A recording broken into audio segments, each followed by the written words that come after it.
Le titre de notre partage de ce matin, c'est « Elle se rit de l'avenir ». Est-ce que quelqu'un peut rire?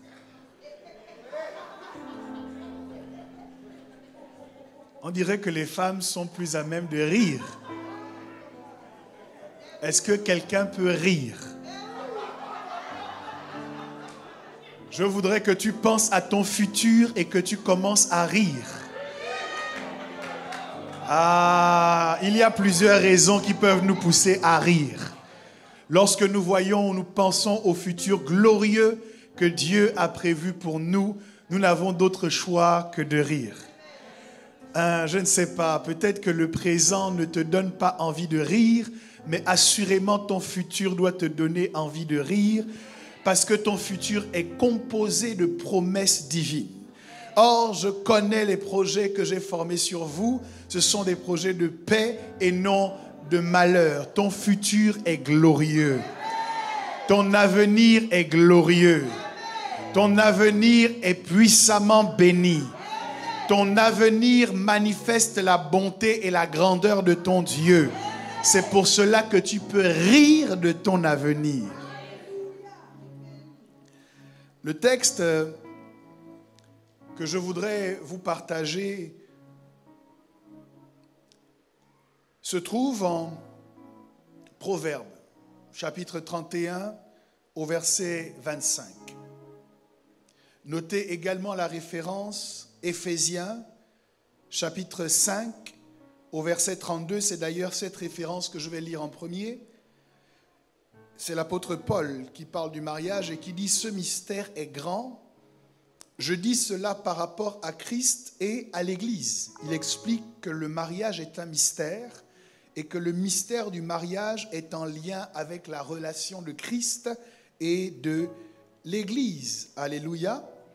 Maintenant, regardons ensemble Proverbes, chapitre 31, le verset 25. Si vous y êtes, dites « Nous y sommes » et nous faisons ensemble la lecture au compte de 3. Proverbe 31, au verset 25.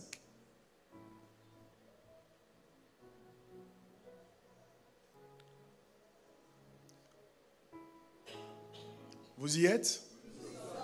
Alors nous faisons la lecture à 3. 1, 2 et 3. Elle est revêtue de force et de gloire et elle se rit de l'avenir. Alléluia.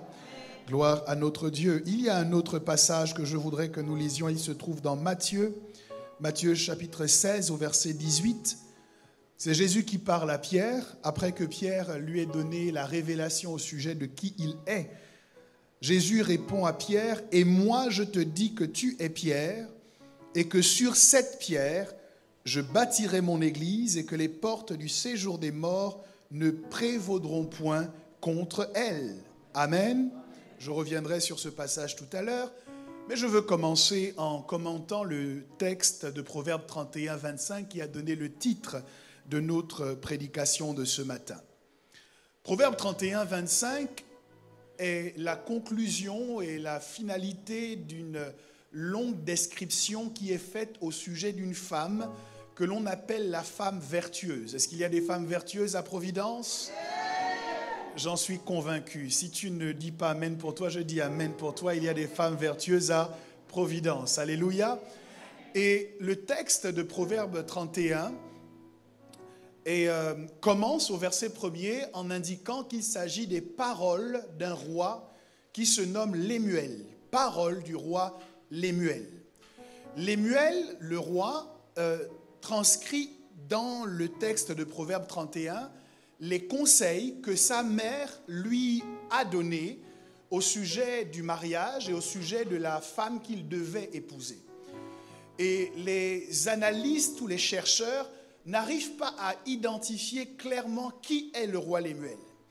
Et ils arrivent à la conclusion, c'est une des hypothèses, ils arrivent à la conclusion que Lémuel serait en fait un pseudonyme qu'utilise le roi Salomon pour continuer dans la logique du livre des Proverbes qui a été en grande partie écrit par le roi Salomon. Et donc on dit que à un moment donné, Salomon utilise un pseudonyme pour parler de la femme vertueuse. Et les mots qu'il emploie ici ne sont pas les siens, mais il rapporte simplement les mots que sa mère lui a donnés lorsqu'il s'agissait de lui donner des conseils au sujet du mariage. Le seul problème, c'est que si jamais ce roi Lemuel est Salomon, nous arrivons en face d'un paradoxe parce que la mère de Salomon s'appelle Bathsheba. Et Bathsheba est la dernière personne avec qui vous voulez vous asseoir pour avoir des conseils au sujet du mariage. Bathsheba, c'est cette femme qui un jour est allée se baigner et a été aperçue par le roi David. Elle était déjà l'épouse d'un homme nommé Uri. David l'a vue se baigner, David l'a fait venir vers lui et Bathsheba et David ont couché ensemble. Ça veut dire que la Bathsheba dont nous parlons peut être traitée coupable d'adultère avec le roi David. À la suite de ce péché qu'elle commet et qu'ils commettent ensemble, David va organiser les choses pour que Uri, le mari de Bathsheba, soit mis à mort. Mais la personne qui m'intéresse ici, ce n'est pas Uri, ce n'est pas non plus David, c'est Bathsheba. Je voudrais que vous imaginiez l'état d'esprit dans lequel Bathsheba se trouve.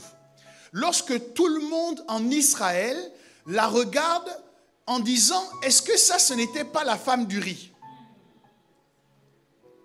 Peut-être que l'histoire n'est pas devenue publique, que c'est resté entre Nathan et David. Mais lorsque Bathsheba elle-même se regarde et elle pense à elle, elle se dit, voici ce dont je me suis rendu coupable. Et ce que j'aime dans ce passage, c'est que la Bathsheba qui peut se sentir coupable de ne pas être légitime à cause de ses fautes, de donner des leçons au sujet du mariage, se retrouve à faire la plus belle description dont nous disposons dans la Bible au sujet de ce qu'est une femme vertueuse. Cela m'intrigue parce que j'ai appris que lorsque quelqu'un n'est pas exemplaire dans un domaine, il n'est pas censé t'enseigner dans ce domaine.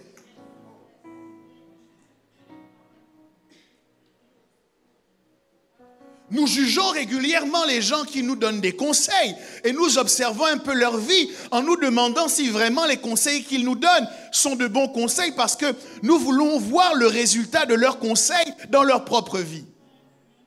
Et au niveau de l'Église, nous sommes des champions pour mettre des croix sur les gens qui peuvent nous enseigner ou qui ne peuvent pas nous enseigner. Parce que nous regardons un petit peu leur historique, nous checkons un peu leur background et nous disons oui, mais je trouve ça dans sa vie, je trouve ça dans sa vie, donc cette personne-là ne peut pas m'enseigner.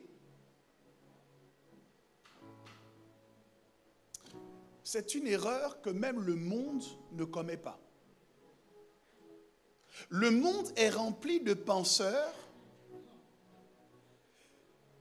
qui partagent leur sagesse alors que leur vie a des problèmes. Mais dans le cadre de l'Église, nous estimons que les seules personnes qui sont en droit de nous parler sont des personnes exemplaires. Je ne sais pas exactement d'où cette idée vient, parce que quand je regarde ma Bible n'est pas remplie d'exemples. Le père de la foi, Abraham, n'est pas un exemple. C'est un exemple dans le fait de croire en Dieu et de suivre Dieu dans tout ce que Dieu dit. Mais il y a des domaines dans la vie d'Abraham qui nous donnent le sentiment que nous ne pouvons pas écouter ce que dit Abraham. Parce qu'Abraham est quand même allé mentir que Sarah était sa sœur. Il a quand même laissé Sarah entre les mains de Pharaon. Et il est sorti de là avec de grandes richesses. Même pas dire non, je ne prends pas l'argent. Il est parti avec l'argent.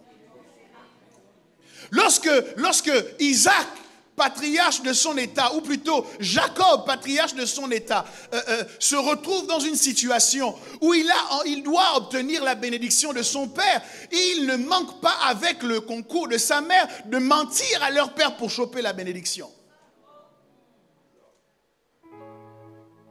Dieu se fait appeler Dieu de Jacob, alors que Jacob signifie voleur, alors que Jacob signifie supplanteur.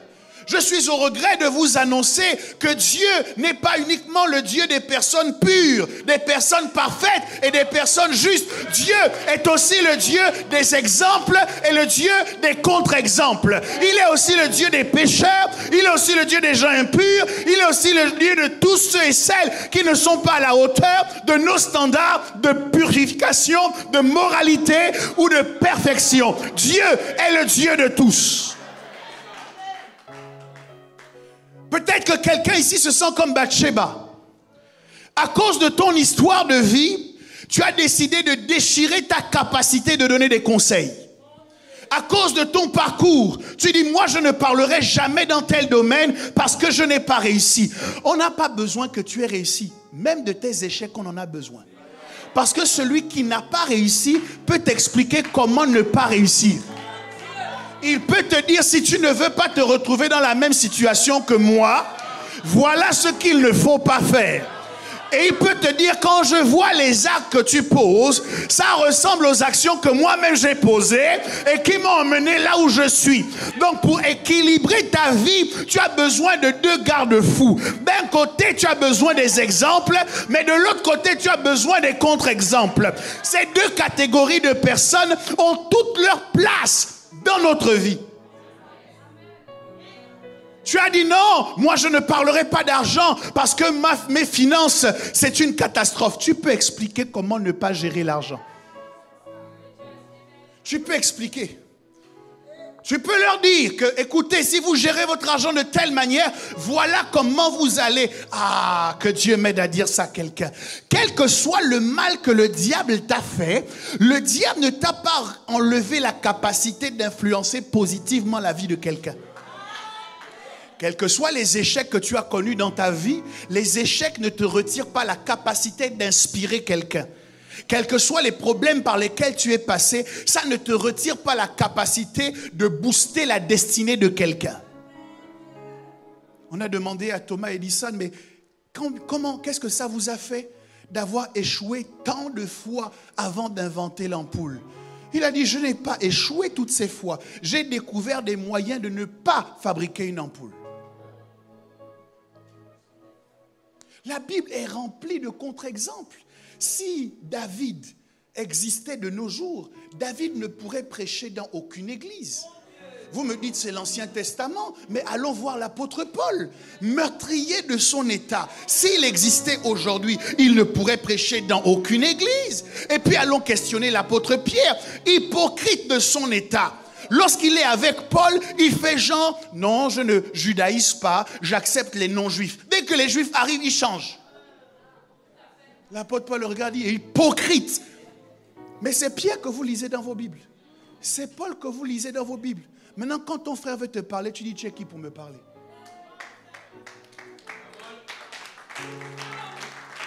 Dis à ton frère, parle-moi. Tourne-toi vers un autre voisin, dis-lui, parle-moi. Bathsheba est en capacité de donner des conseils à son fils. Qui t'a fait croire que tu ne pouvais plus donner de conseils à personne?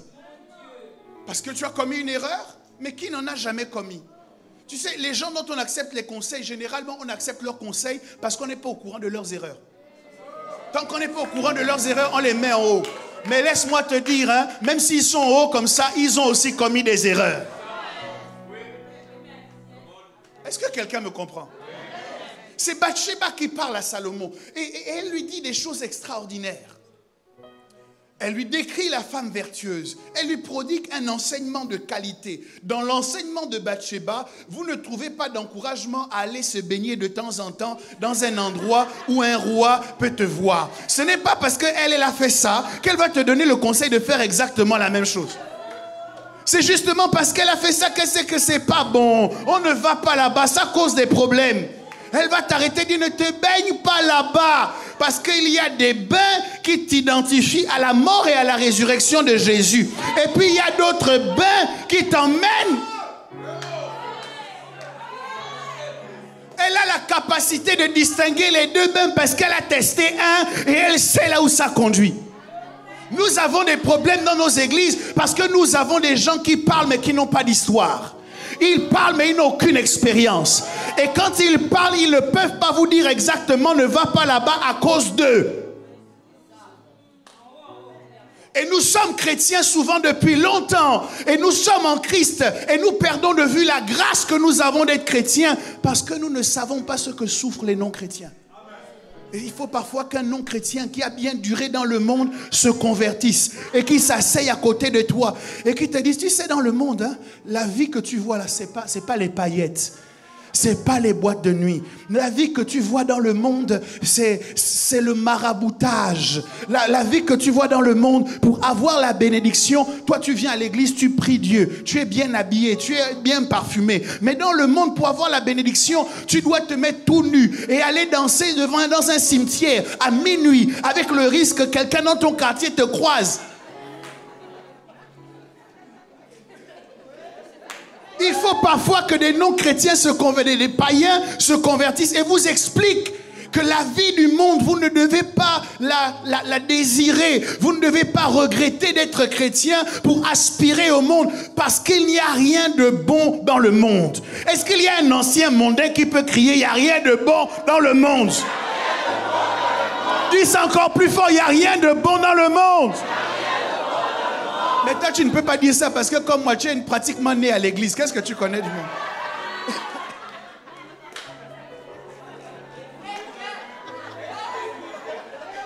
Je veux que les Bathsheba nous enseignent.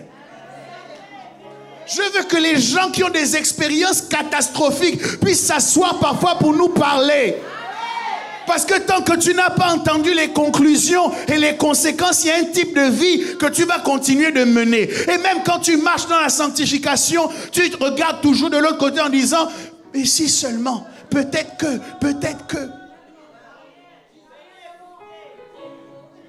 Mais il n'y a rien de bon dans le monde. Dis encore plus fort, il n'y a rien de bon dans le monde.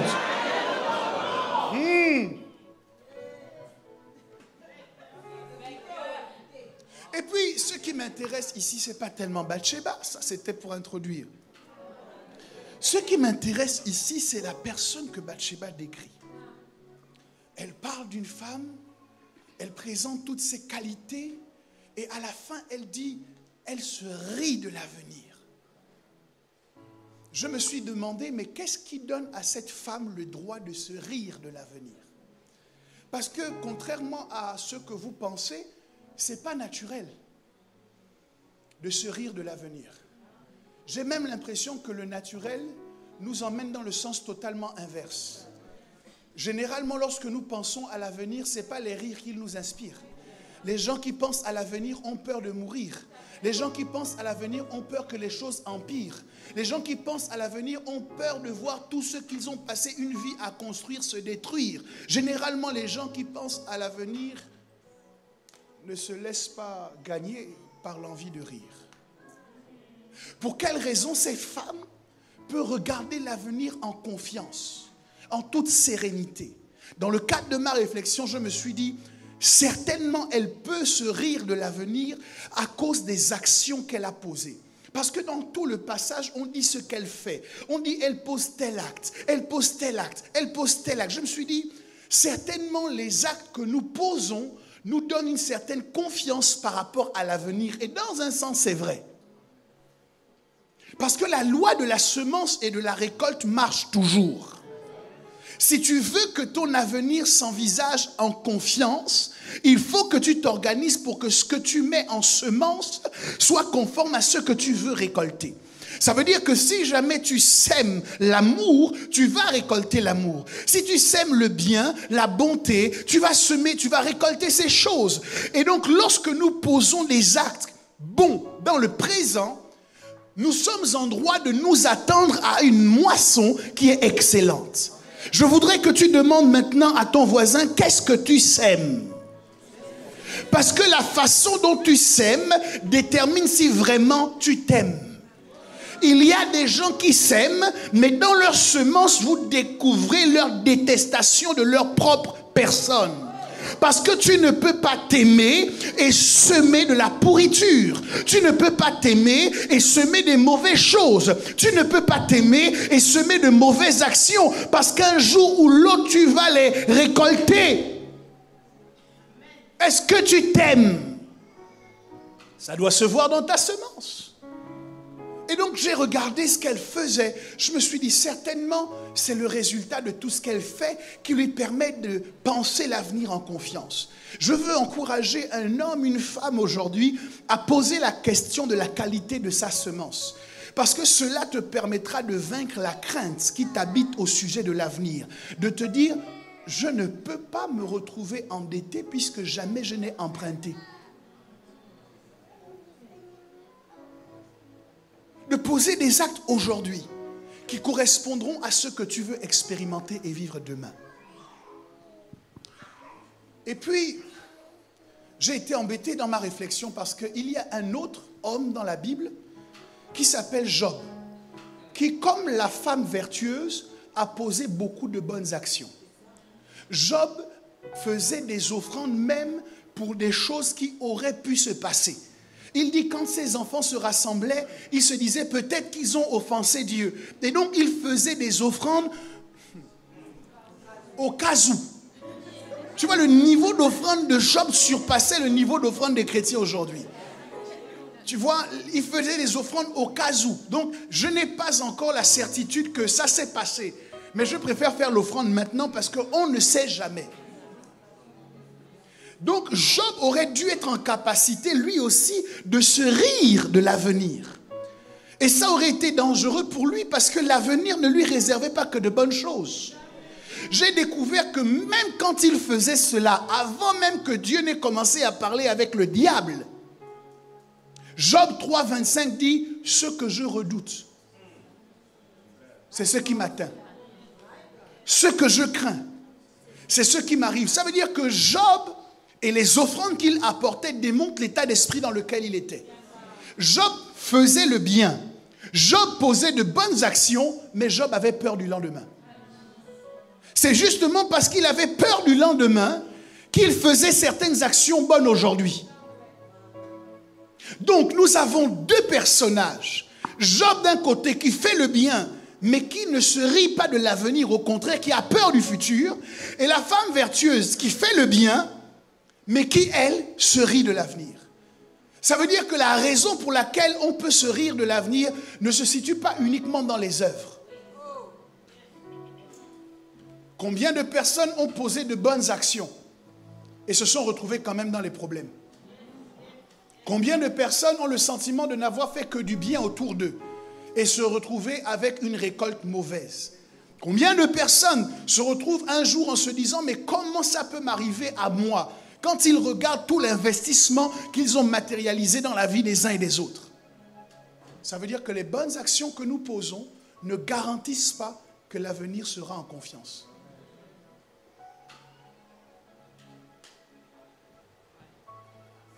Alors, il m'est venu à l'esprit que peut-être que cette femme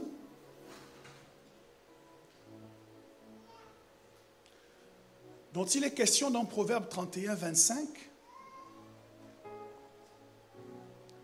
n'est pas une femme normale. Je m'explique. Le Salomon qui nous donne la description de la femme vertueuse a eu 350 concubines.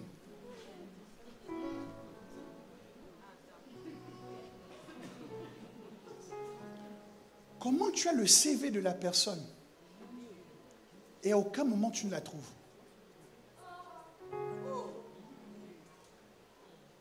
Comment tu as la description parfaite de la personne et à aucun moment tu ne tombes sur elle? Certes, je crois que nous pouvons enseigner sur le mariage, sur le comportement des hommes, sur le comportement des femmes à travers ce passage. Mais l'apôtre Paul nous révèle que le mariage, en réalité, n'est qu'une image de quelque chose de beaucoup plus profond. Éphésiens 5, 32 nous dit que le mariage est une image de la relation que Christ veut avoir avec l'épouse. Et donc, chaque fois que dans la Bible, vous êtes en présence de la description d'un mariage, d'un homme, d'un mari ou d'une femme, en général, il y a quelque chose que Dieu veut vous enseigner au sujet de la relation qu'il veut entretenir avec l'épouse. Je suggère que cette femme vertueuse est peut-être simplement un symbole de l'église, de l'épouse que Jésus-Christ vient chercher. Et ça change tout. Parce que on ne peut pas se rire de l'avenir en comptant sur nos œuvres. Parce que nos œuvres ne sont pas un support suffisamment solide pour que nous puissions envisager l'avenir en confiance. Par contre, quand je regarde le Proverbe 31, au début, avant même de parler de toutes les œuvres de cette femme, le texte dit « Le cœur de son mari a confiance en elle. Elle lui fait du bien et non du mal tous les jours de sa vie. » Et à la suite de cela, maintenant, on commence à parler des œuvres. Donc je crois que cette femme se rit de l'avenir, non pas à cause de ce qu'elle fait, mais à cause de qui elle est et surtout à cause de avec qui elle est.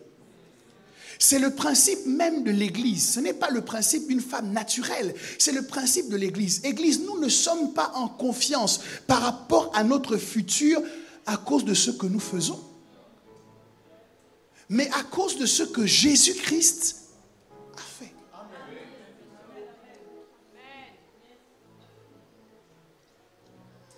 Et maintenant, j'arrive sur le texte de Matthieu.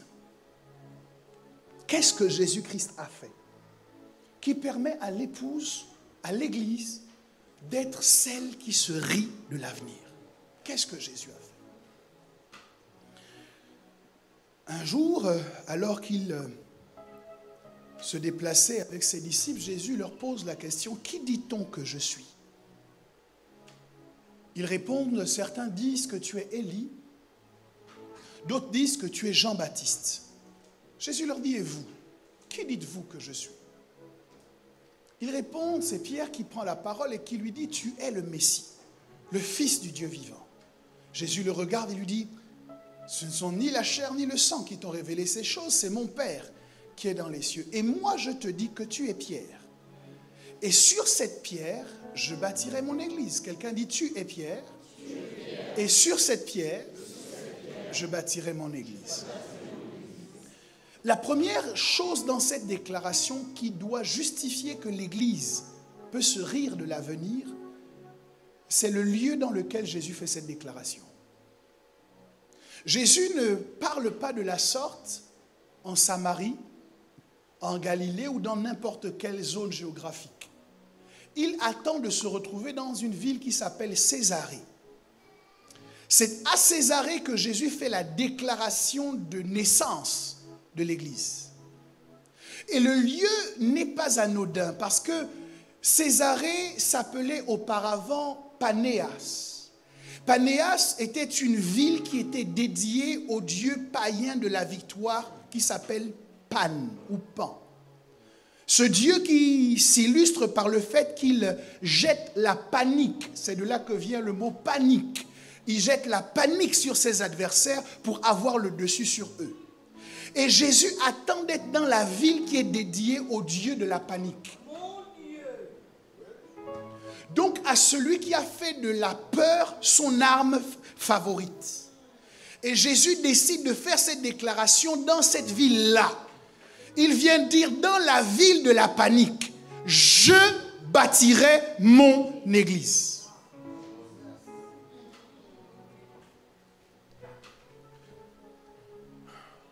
Il ajoute, et les portes du séjour des morts ne prévaudront point contre elle.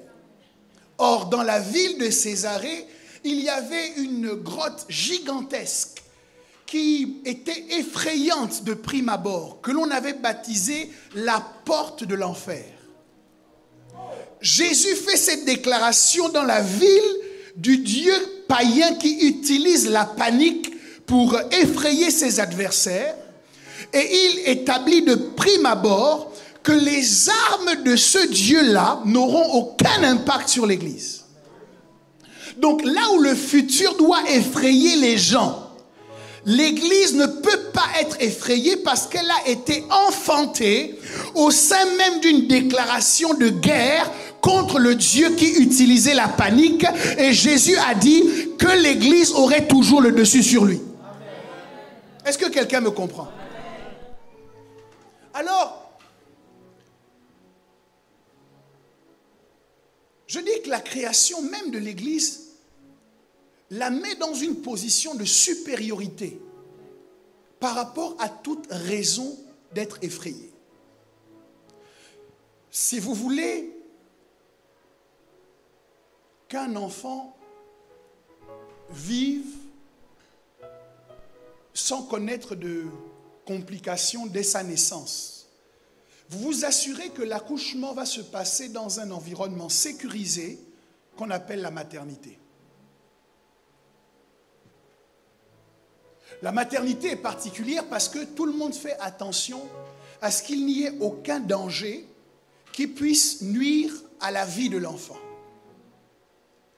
Lorsque Jésus-Christ décide de la naissance prophétique de l'Église, il choisit justement d'aller dans cette ville-là. Qu'est-ce que ça veut dire? Qu'il a pesé la ville. Il a jaugé l'atmosphère de la ville. Il a jaugé les puissances qui se déplacent dans la ville. Il a jaugé les puissances de peur et de frayeur qui se déplacent dans la ville. Et en regardant tout ça, il dit, cet endroit est le bon endroit pour que l'Église naisse. C'est un message. Ça veut dire que tout ce qu'il y a dans cette ville, qui généralement fait peur à tous les hommes, ne peut pas faire peur à l'entité que je m'en vais créer. Ce qui fait peur aux gens ne doit pas te faire peur. Parce que tu fais partie de l'Église. Tu n'es pas né comme tout le monde. Tu n'es pas né au même endroit que tout le monde. Dans ton environnement familial, il y a des choses que les gens craignent. Mais tu ne seras pas atteint par les mêmes choses que ceux de ta famille. Tu ne subiras pas le même sort parce que toi, tu es né différemment. Parce que toi, tu as été prophétiquement enfanté différemment. Alors que tous les hommes essayent de fuir le combat, Jésus a considéré que l'environnement dans lequel tu serais le plus sécurisé, c'est justement dans un environnement de combat spirituel. Non.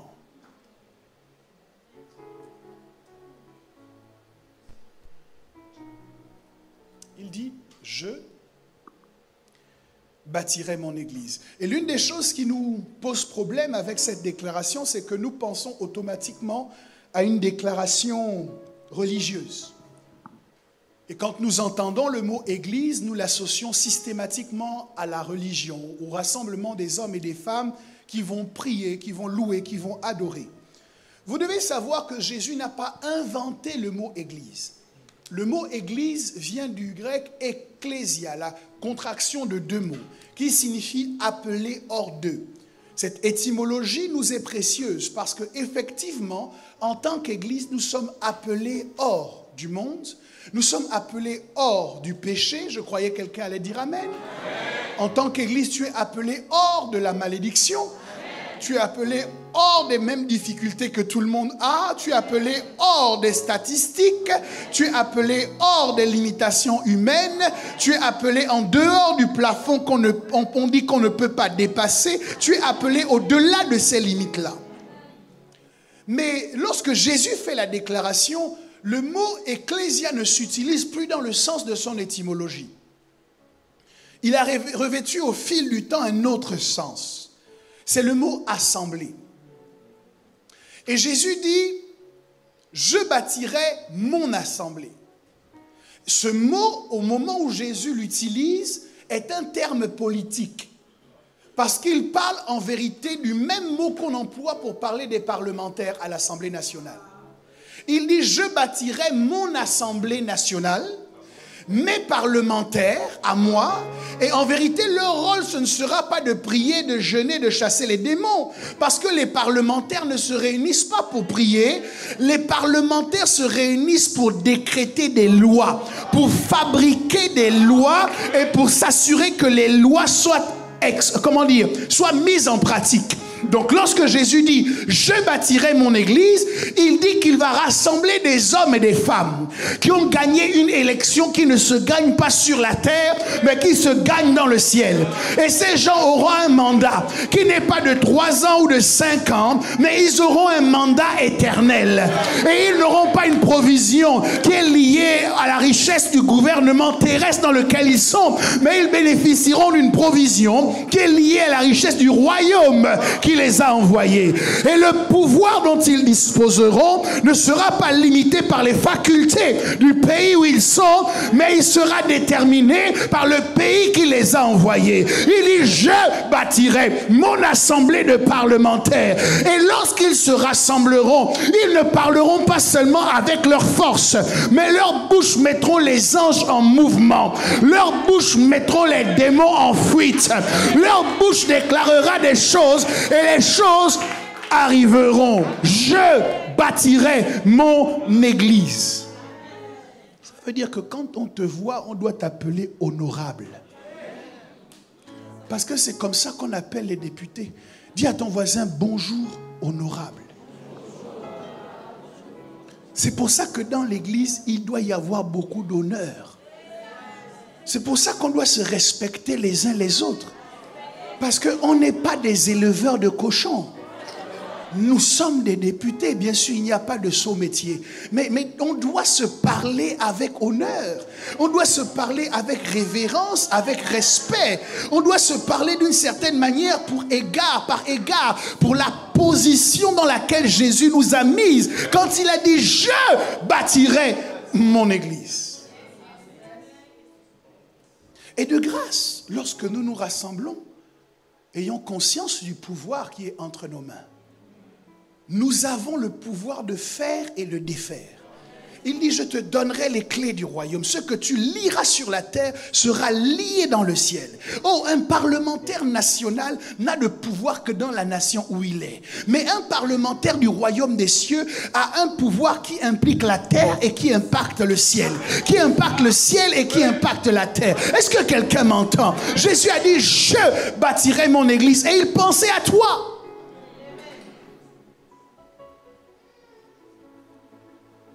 Et les portes du séjour des morts ne prévaudront point contre elle. Là où c'est intéressant, c'est que Jésus va le dire à un homme qui s'appelle Pierre. Et avant que Jésus ne le dise, il y avait non seulement l'assemblée des Romains, mais dans vos Bibles, vous découvrirez aussi que Israël est présenté comme une assemblée. On parle de l'assemblée des enfants d'Israël. Donc Jésus n'invente pas le mot ecclésia. Il n'invente pas le mot assemblée. Ce mot était aussi utilisé pour parler des enfants d'Israël.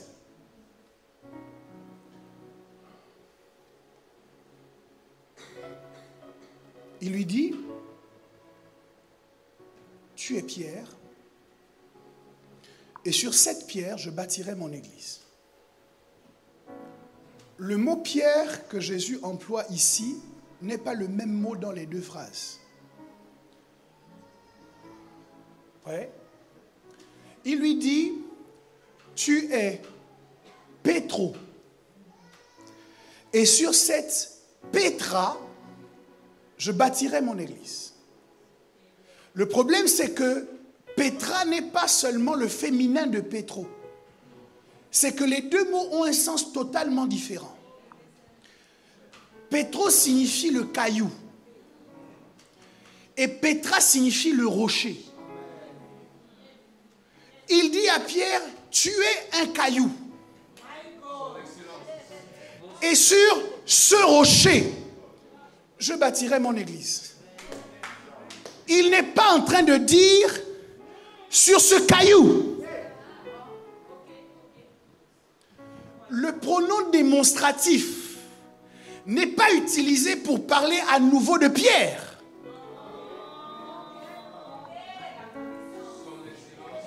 Il lui dit, tu es Pierre. Et sur cette pierre, parce qu'il y a la pierre au féminin Et il y a la pierre au masculin. Et il dit à Pierre, tu es la pierre au masculin. Mais elle se rit de l'avenir. Et sur la pierre au féminin, je bâtirai mon église. Mais quelle est cette pierre? Si elle n'est pas ce pierre, la pierre qui a été rejetée par les bâtisseurs est devenue la principale de l'angle. Jésus n'est pas en train de dire qu'il va établir son église sur un caillou, parce que ça voudrait dire qu'on peut la détruire avec beaucoup de facilité. Il dit, tu es un caillou, mais je vais bâtir mon église sur le rocher que je suis. Est-ce que tu commences à comprendre pourquoi on peut se rire de l'avenir? Parce que quand on dit tu es Pierre, tu penses à ta petitesse, tu penses à tes limitations, tu penses à tes incapacités. Et tu dis, mais si l'église dépend de moi, l'église ne va pas tenir. Si l'église dépend de moi, l'église ne va pas avancer. Dans l'église, il y a des problèmes. Dans l'église, les gens sont mauvais. Dans l'église, il y a ci. Dans l'église, il y a ça. Si ça ne dépend que des hommes, l'église ne tiendra pas. Mais Jésus était au courant des imperfections des hommes. Jésus était au courant des limitations des hommes. C'est pourquoi il dit, tu es Pétro, et sur Pétra, je bâtirai mon église. Mon église ne sera pas bâtie simplement sur tes imperfections, sur tes incapacités. Mais il y a une donnée que le diable ne pourra pas contrecarrer. Cette donnée, c'est ma propre personne. Je ne bâtirai pas mon église sur les limitations des hommes, mais sur la capacité que j'ai d'être le roc, le rocher solide, d'âge en âge, qui accompagnait les enfants d'Israël dans le désert et qui leur donnait à boire quand ils avaient soif.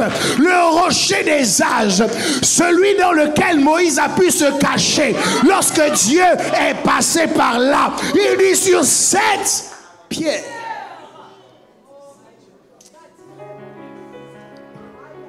Providence vivra.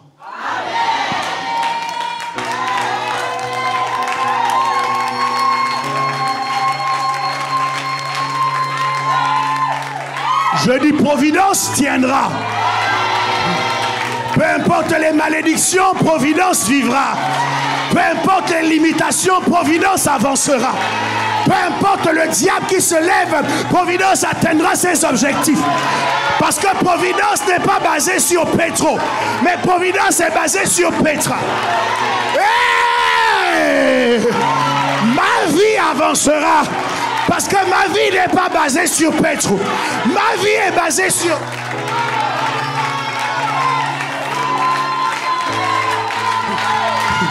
Et moi je te dis que tu es pierre, mais sur cette pierre, je bâtirai mon église.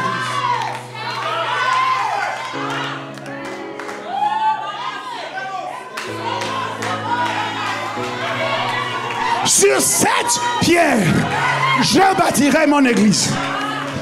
Ta destinée n'est pas basée sur les limitations d'un homme, mais ta destinée est basée sur la puissance de Jésus, sur la grandeur de Jésus, sur la gloire de Jésus, sur la solidité de Jésus.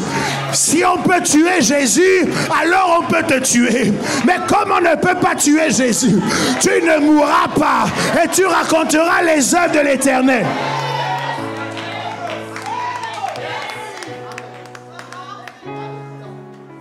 Non, ne crois pas, Pierre, que tu peux réussir à porter toute l'Église. Les catholiques ont mal interprété ce texte. C'est pour cette raison qu'ils ont établi l'Église à Rome, là où Pierre est mort. Parce qu'ils se sont dit, Pierre est le fondement de l'Église. Mais il y a un texte qui nous explique. C'est l'apôtre Paul qui prend la parole et qui dit, comme un sage architecte, j'ai bâti. Mais faites attention, le fondement que j'ai posé, ce n'est pas Pierre. Le fondement que j'ai posé, c'est Christ. Alors les gens peuvent bâtir avec du bois, avec du chaume. Le temps révélera l'œuvre de chacun. Mais la fondation de l'Église, c'est Christ.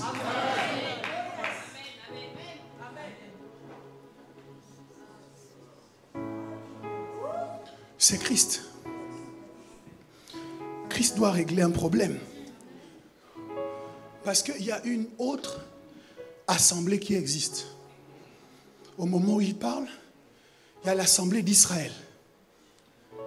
L'assemblée d'Israël, vis-à-vis de l'avenir, a le même positionnement que Job. Les enfants d'Israël sont toujours en train de craindre. Qu'est-ce qui va nous arriver? Si jamais on laisse Jésus monter, les Romains vont détruire notre pays. Si jamais, cette assemblée est dans la peur. C'est pour ça que Jésus doit bâtir son assemblée. Celui qui est le leader spirituel de l'époque dans l'assemblée d'Israël, c'est le souverain sacrificateur qu'on appelle Caïphe.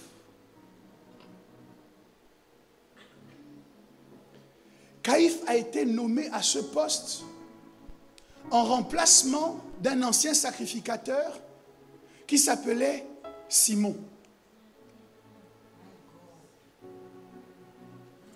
Donc dans la première assemblée, il y avait un sacrificateur qui s'appelait Simon.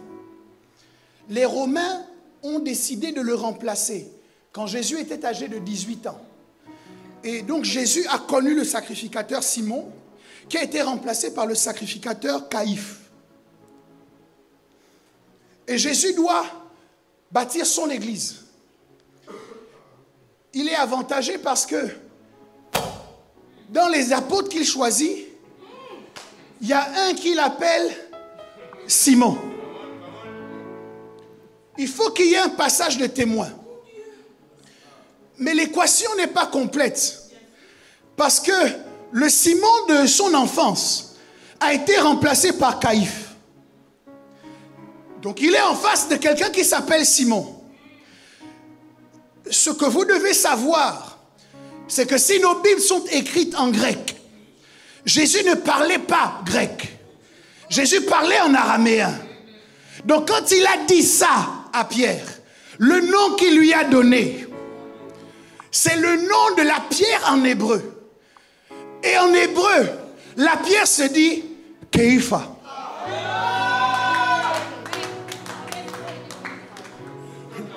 Donc il y a un Simon qui a été remplacé par un Caïphe. Caïphe signifie pierre. Et il a parmi ses disciples un Simon. Et quand il a la révélation de qui il est, il lui dit désormais je te dis que tu n'es plus seulement Simon, mais maintenant tu deviens Caïphe. Donc il y a une assemblée qui a Simon et Caïphe.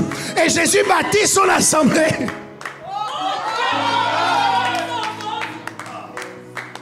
En changeant le nom d'un de ses apôtres, afin que la transmission de témoins soit parfaite.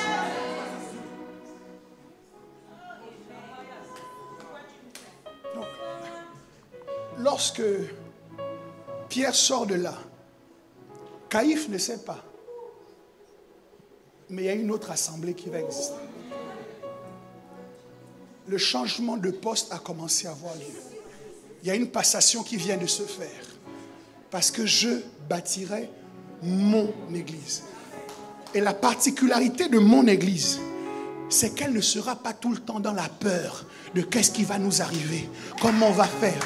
Faut pas que notre peuple disparaisse. Faut pas que.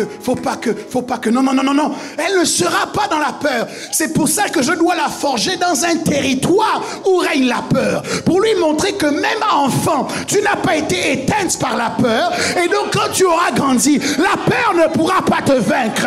Transmission de témoins pour que cette église ressemble à cette femme vertueuse dont elle dit qu'elle est revêtue de force. Ne vous éloignez pas de Jérusalem jusqu'à ce que vous receviez le Saint-Esprit. Lorsque le Saint-Esprit descendit sur eux, ce fut comme une puissance qui est venue les revêtir. C'est comme une puissance qui est venue les rendre capables de faire ce qu'ils ne faisaient pas avant. Mais je veux vous dire, bien-aimés, que ce que cette puissance fait d'abord, c'est qu'elle change notre rapport au futur. Avant de nous rendre capables de guérir les malades, avant de nous rendre capables de chasser les démons, avant de nous rendre capables de construire des églises, ce que cette puissance fait, c'est qu'elle nous ramène dans Proverbe 31, 25. Là où Dieu a dit, j'avais dit que cette femme est revêtue de force. Et quand elle pense à l'avenir, à la différence de Job, à la différence des hommes, cette femme ne craint pas l'avenir, mais elle affronte l'avenir en riant, parce qu'elle sait que son avenir sera radieux. Comment elle le sait? C'est parce qu'elle sait de qui elle est l'épouse. Et elle sait que son époux est passé par la mort et la mort n'a pas pu le retenir. Il est rentré dans le tombeau, il est sorti libre et vainqueur le 3e jour. Elle sait que ses promesses sont vraies. Elle sait que ses promesses sont oui et amen. Elle sait qu'il a les moyens de sa politique. Il lui a dit, je viendrai te chercher. Et elle sait qu'il tient toujours ses promesses. Elle se rit de l'avenir.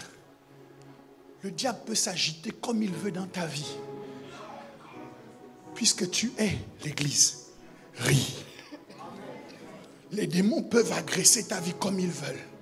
Puisque tu es dans l'église, ris. Ils attaquent le pétro, mais le pétro est appuyé sur le pétra. Ils n'auront jamais gain de cause. Vous savez, l'église et les chrétiens sont comme la partie immergée de l'iceberg. Quand vous voyez le sommet de l'iceberg, vous avez l'impression que c'est un petit caillou de rien du tout.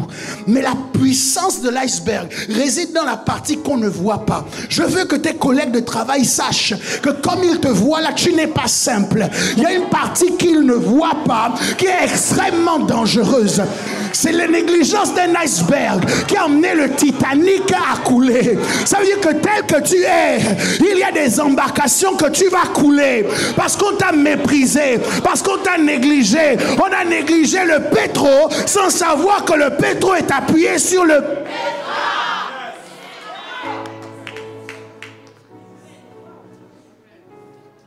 Quelqu'un dit je ne crains plus. Mon problème avec toi, c'est que tu as trop peur. La peur te paralyse. Tu ne peux pas entreprendre parce que tu as peur. Tu ne peux pas te lancer à ton compte parce que tu as peur. Sur ta tête, les gens, ton agence gagne des centaines de milliers d'euros. Toi, on te donne 1000 euros, 1200, 2000 euros. Alors que quand ils placent un consultant dans une boîte, ils ont 10 000 euros. Mais toi, tu es là, tu les regardes. Tu les regardes gagner sur ta tête. Pourquoi? Parce que tu as peur. Le frère là t'intéresse à l'église. Tu l'as vu arriver. Tu l'as vu faire la confession de foi. Tu l'as vu être baptisé. Tu l'as vu être baptisé dans le Saint-Esprit. Commencer à parler en langue. Même Dieu n'a pas hésité à s'approcher. Mais toi, tu as peur, tu es paralysé. Tu ne peux pas l'approcher. La peur. La peur. Parce que tu vois mal ton avenir. Tu es en train de le gaspiller.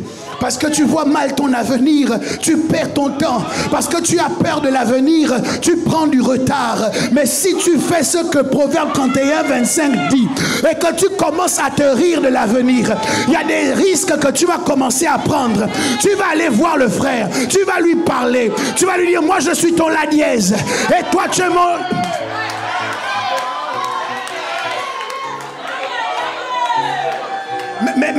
Mais si jamais tu te ris de l'avenir, s'il te dit oui, tu ris.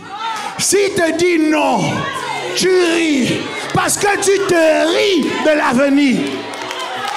Chaque fois à perdre, si tu vas voir ton employeur et que tu lui dis, moi je veux la promotion. S'il te dit oui, tu ris. S'il te dit non, tu ris. Parce que tu te ris de l'avenir. Je croyais que je parlais à quelqu'un. Tu as commencé ton entreprise. Tu t'es battu. Si ça marche, tu ris. Ça ne marche pas, tu ris. Parce que tu te ris de l'avenir. Oh! En fait, elle se rit de l'avenir. C'est pour ça qu'elle prend tous les risques qu'elle prend dans tout le passage. C'est pour ça qu'elle pense à un champ, elle l'acquiert. C'est-à-dire, elle ne se demande pas, on va faire l'analyse du sol pour voir si jamais le sol est assez fertile, pour voir ce qu'on peut planter. Non, non, non, non. Elle pense, elle acquiert, parce qu'elle se rit de l'avenir. L'avenir n'est pas contre l'Église. L'avenir est le partenaire de l'église. Pourquoi? Quelqu'un a dit, les deux guerriers les plus importants sont la patience et le temps. Quelqu'un d'autre a dit, le temps c'est le deuxième nom de Dieu. Nous sommes dans un monde où nous parlons de Jésus. Les gens se moquent. Nous disons aux gens, acceptez Jésus. Les gens nous méprisent. Mais vous savez ce qui va nous donner raison? Ça s'appelle le temps. Parce que le temps vient où tout genou fléchira, toute langue confessera que Jésus est Seigneur. Ton voisin qui se moquait de toi, tu vas le voir un jour lui aussi, à genoux comme ça devant Jésus. Tu vas dire, oh, toi aussi tu l'adores, toi aussi tu pries, toi aussi tu le cherches, toi aussi tu le célèbres, toi aussi tu le supplies. Tu te moquais de moi quand j'allais à l'église, tu te moquais de moi quand j'apportais ma dîme, tu te moquais de moi quand je donnais mon offrande. Mais toi et moi maintenant on est au même endroit, les mains levées, les genoux ployés, en disant Jésus est Seigneur.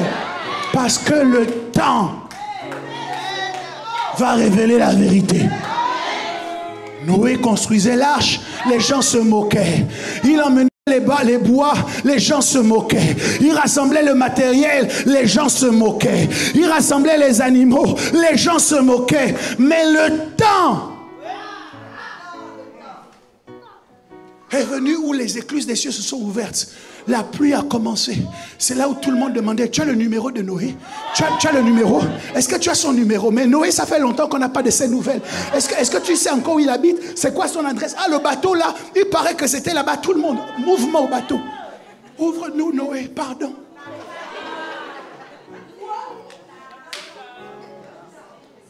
Le temps. Église, le temps n'est pas notre ennemi. Plus le temps passe, plus nous serons confortés dans notre croyance. Plus le temps passe, plus les gens apprendront que c'est nous qui avions la vérité au sujet de la famille, au sujet de l'éducation des enfants, au sujet de la gestion de l'argent, au sujet de la manière dont on doit servir Dieu. Plus le temps passe, plus les gens vont se rendre compte que toutes les fausses théories qu'ils ont établies n'emmènent le monde qu'à sa destruction. Le temps. En tant que membre de l'église, tu ne dois pas avoir peur du futur. Parce que ton futur est radieux. Ton futur est glorieux. Quelqu'un a dit, j'ai lu la Bible du début jusqu'à la fin. Satan n'a pas raison. Jusqu'à la fin. Le diable n'a pas raison. Jusqu'à la fin.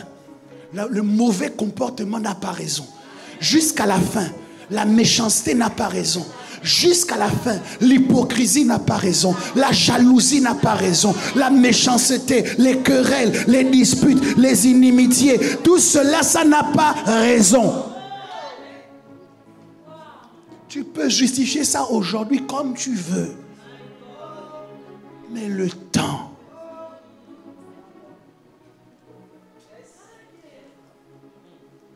je bâtirai mon église. Et les portes du séjour des morts n'auront pas le dessus sur elle. Quel que soit ce que le diable... Tu dois savoir que la mort est l'un des outils les plus importants que Satan veut utiliser contre les gens. Et Jésus a cherché dans la catégorie des agents de Satan, quel était le plus gradé. Il a pris l'église. Il l'a mise au-dessus de lui. Ça veut dire quoi? On ne va pas se fatiguer à mettre l'église en compétition avec la sorcellerie, à mettre l'église en compétition avec... Non.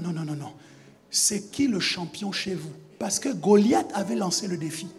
Il est venu, il a dit, qui est le plus fort chez vous? Qu'il vienne et qu'il m'affronte. S'il me vainc, nous serons vos esclaves. La déclaration de Goliath résonnait dans le temps. Jusqu'à ce que Jésus entende. Et qu'il dise, ah bon? Ah bon? Donc si nous réussissons à vaincre votre champion, vous serez nos esclaves? Attendez, j'arrive. Où est-ce que vous vous situez aujourd'hui? Où est-ce que la mort se situe? Oh, c'est à Panéas. Attendez, j'arrive. Je bâtirai mon église. Et les portes du plus grand Goliath de l'enfer ne réussiront pas à avoir le dessus sur elle. Elle sera toujours au-dessus. Quel que soit ce que le diable a en réserve contre toi, tu es toujours au-dessus. Quelles que soient les stratégies qu'il a contre toi, tu es toujours au-dessus. Quelles que soient les planifications, tu es toujours au-dessus. Que ce soit la sorcellerie, tu es au-dessus. Que ce soit les démons, tu es au-dessus. Que ce soit les accusations, tu es au-dessus. Que ce soit la calomnie, tu es au-dessus. Parce que quand tu es né, depuis ta naissance, tu étais déjà plus grand que lui.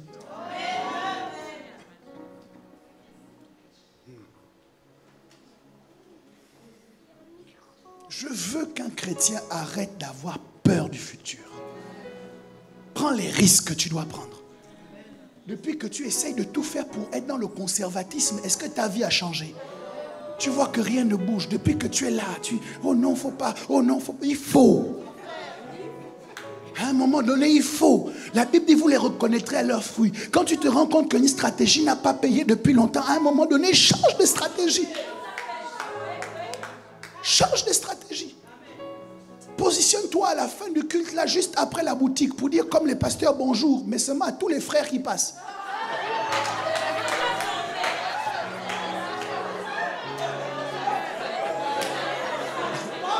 Change de stratégie.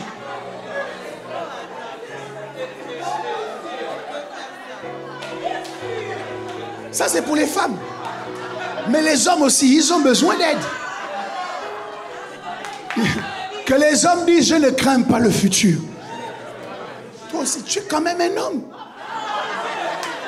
Tu vois la soeur, tu es là, tu trembles. Oh, oh, tu te caches maintenant. Oh, oh, elle va me voir comment, elle va me voir comment. Mais tu es un homme.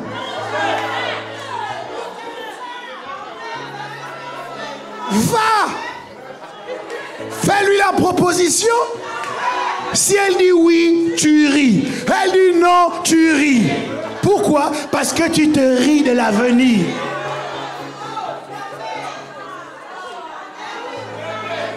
Est-ce que je parle à quelqu'un dans cette église? Est-ce que je parle à un provider?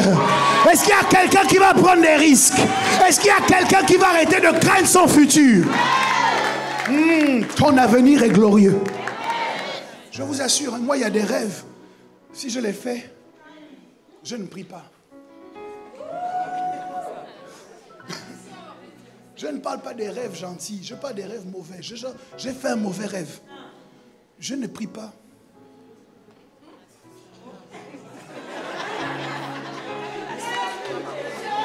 Imagine, je rêve que je suis dans une fournaise ardente. Pourquoi je vais prier? Parce que l'histoire de la fournaise ardente, elle a une programmation pour ne pas garder les enfants de Dieu. Donc quand tu es dans la fournaise ardente, à un moment donné, elle doit te vomir. Donc quand je me lève, je ris. Parce que l'avenir est en confiance. Tu rêves, oh, je suis dans une citerne. Ris. Parce que la citerne est l'escale pour arriver à la primature. Souvent, il y a des rêves, vous dites c'est un mauvais rêve. Non, vous n'avez pas compris. C'est pas un mauvais rêve, c'est un bon rêve. Tu rêves que tu vois tes frères, ils t'attrapent, ils te jettent dans un puits. Ris. Parce que si les frères ne t'attrapent pas, s'ils ne te jettent pas, s'ils ne te vendent pas, si on ne t'accuse pas, si on ne t'oublie pas, tu ne rencontreras pas Pharaon.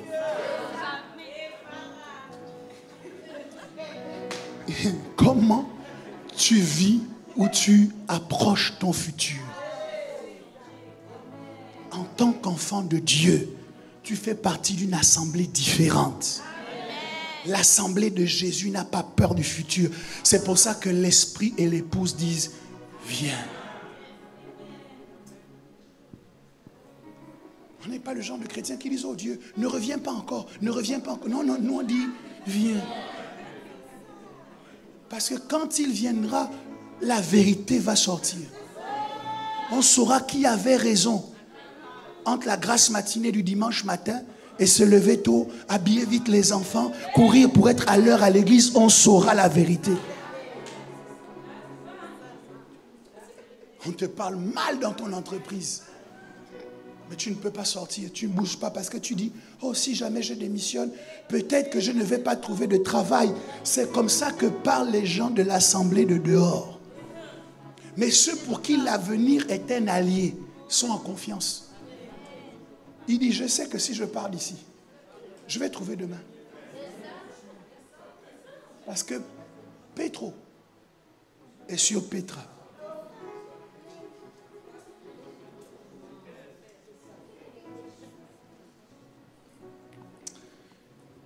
Je dois m'arrêter ici.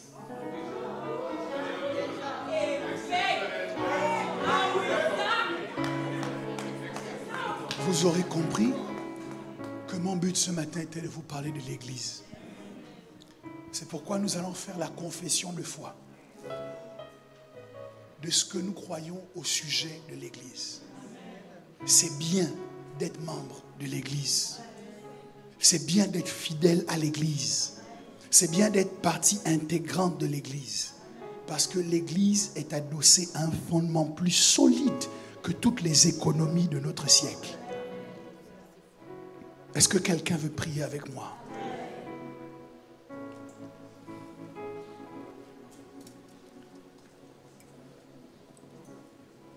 Je voudrais que tu reprennes la main, que tu reprennes possession sur tes émotions au sujet de l'avenir.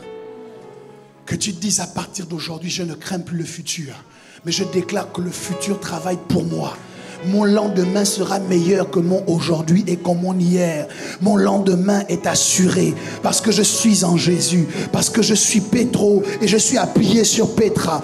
Je suis Kéipha et je viens en remplacement de Simon. Est-ce que tu peux élever ta voix et commencer à prier dans ce sens?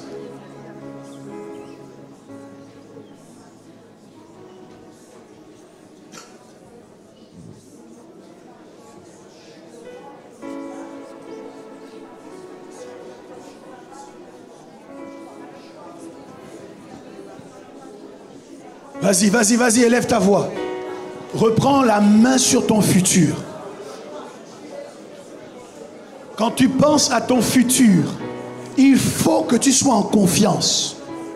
Parce que les projets de Dieu pour toi sont des projets de paix.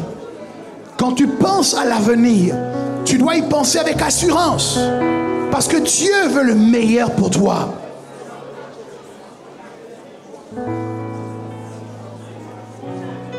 Dieu veut le meilleur pour toi. Ton avenir est assuré.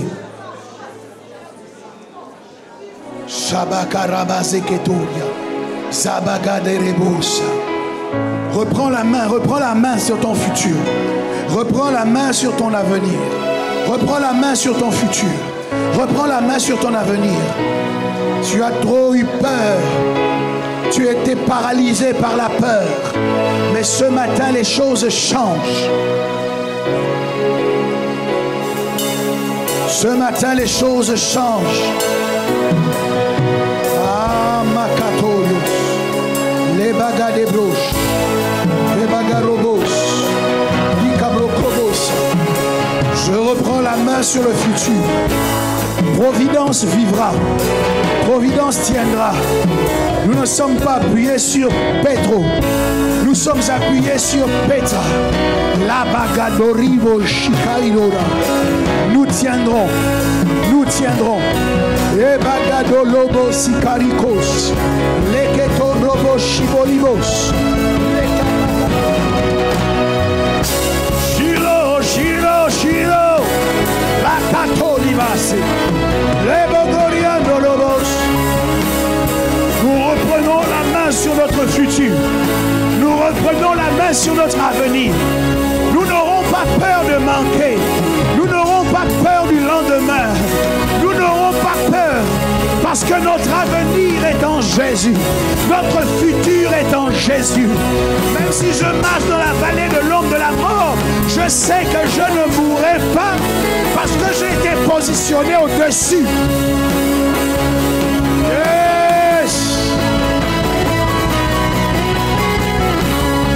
Yes!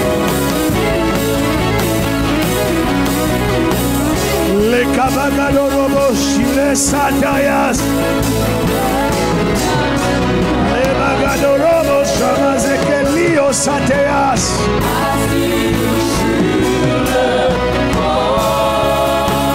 Reprends l'avenir.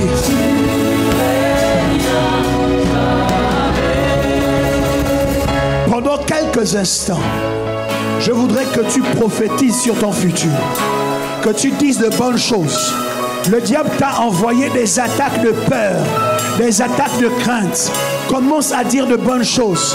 Même si je marche dans la vallée de l'ombre de la mort, je ne crains aucun mal. Je ne suis pas en train de m'asseoir. Je suis en train de marcher. Et j'en sortirai un jour. Et j'irai au sommet. J'annonce maintenant que mon futur est glorieux. J'annonce maintenant que mon futur est rempli de richesses abondantes. Oh, je ne connaîtrai pas le manque. Je ne connaîtrai pas l'abandon. Ah, je ne connaîtrai pas les déceptions en permanence. Je ne vivrai pas les trahisons. Mais mon futur est glorieux. Dans mon futur, il y a la loyauté. Dans mon futur, il y a la bonté. Dans mon futur, il y a la richesse. Dans mon futur, oh, il y a la gloire dans mon futur. Tu règnes à jamais.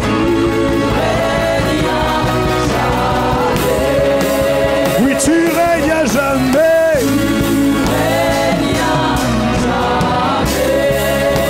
Oui, tu règnes à jamais.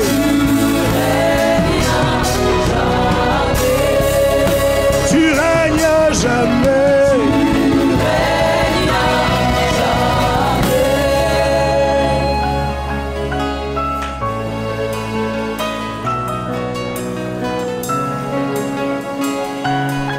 Yes, Lord.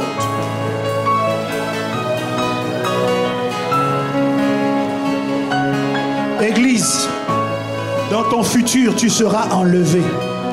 Dans ton futur, ton Seigneur, ton époux, qui ne t'a pas oublié, viendra te chercher. Il viendra t'enlever de cette terre et il t'emmènera avec lui pour les noces de l'agneau.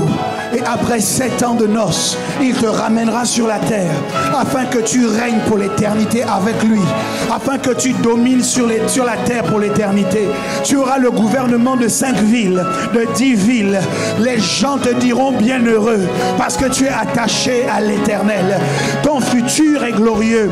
Tu jugeras les anges. Ton futur est glorieux.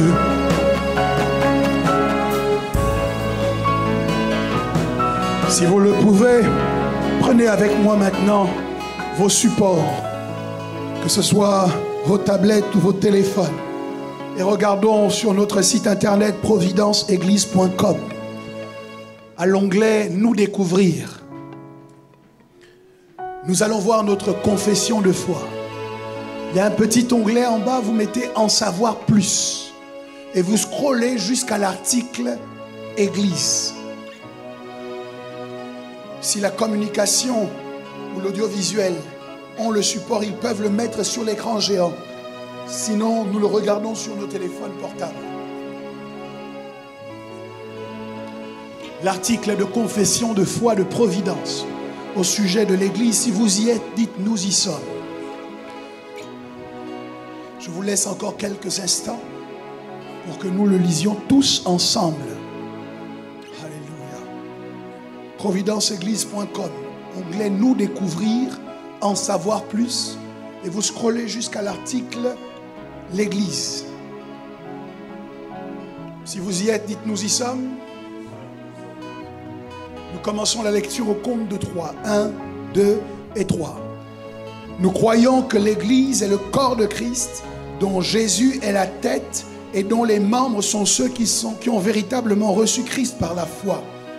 L'église locale est une expression tangible du corps de Christ dans un endroit particulier. Puisque les membres du corps de Christ sont unis en Christ par le même esprit, ils devraient vivre dans l'amour, en harmonie et dans l'unité. Ayant le même but, ils devraient tolérer les pratiques dénominationnelles qui sont basées sur une interprétation sincère de la Bible, ne concernant pas des sujets doctrinaux importants et qui, dans la pratique, ne font pas obstacle ni à l'unité ni au service. Le but de l'Église est de faire connaître Christ aux hommes perdus, de faire des disciples et de glorifier Dieu sur la terre. Et nous disons Amen. Gloire à notre Dieu. Voilà ce que nous croyons au sujet de l'Église.